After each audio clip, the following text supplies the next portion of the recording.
Je vais maintenant rembobiner le film et vous montrer comment je suis arrivé à conclure que ce plan d'éclairage me permettrait de réaliser une photo comparable à l'ambiance de celle-ci.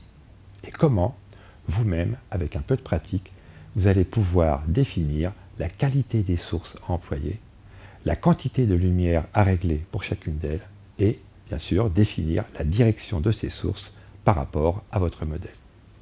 Nous allons aborder ensemble, dans cette vidéo, un des sujets les plus passionnants pour le photographe, l'étude de la lumière dans un cadre bien spécifique, celui d'une prise de vue d'un personnage.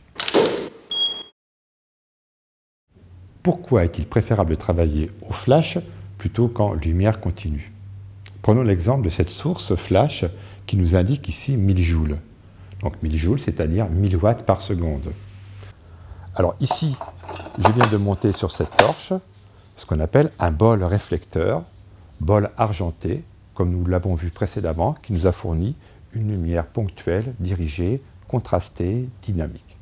Après les éclairages ponctuels, il y a les éclairages diffusants, dont le plus connu, c'est la boîte à lumière. On peut également monter cet accessoire amovible, qui est un diffuseur, et qui nous donnera, bien sûr, comme on le sait, une lumière plus douce sur le modèle. Vous êtes prêts ?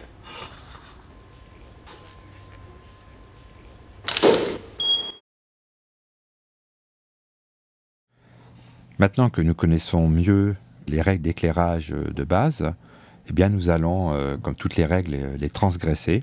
Donc, en étudiant ce plan d'éclairage un peu particulier que j'ai appelé le split lighting, on va voir en fait qu'on peut découper la lumière principale en deux parties, d'où son nom de splitter la lumière, donc de séparer cette lumière pour laisser plus de mobilité à notre modèle dans le cas de son évolution sur le plateau.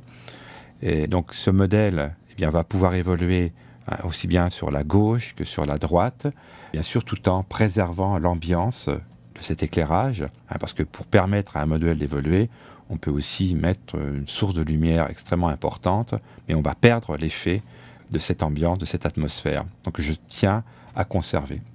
Alors, pour cela, on voit sur le plan d'éclairage, on installe une boîte à lumière sur la gauche, donc latérale au modèle, voilà, qui est donc la lumière principale.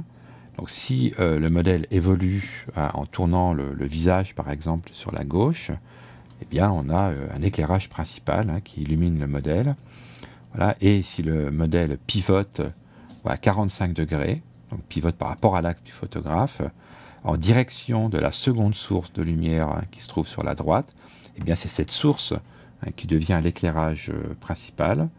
Voilà, donc dans le premier cas, la source qui est à gauche et l'éclairage principal, la source arrière et donc l'éclairage d'accent.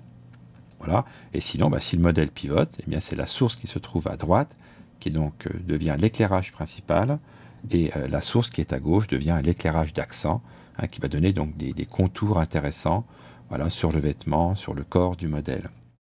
On se retrouve dans le studio avec le matériel nécessaire à la mise en place de ce plan d'éclairage. Donc en premier, ici j'ai choisi la torche poursuite pour créer des ombres sur le fond, qui est un fond anthracite, qui va bien se prêter à cette ambiance un petit peu clair-obscur. Voilà, donc je vais insérer dans le porte-gobo, ici, un gobo pour la projection de ces ombres. Alors bien sûr, là, c'est important d'être parfaitement vertical ici. Et installer ensuite la poursuite latéralement sur le fond pour avoir des ombres encore plus grandes. Voilà.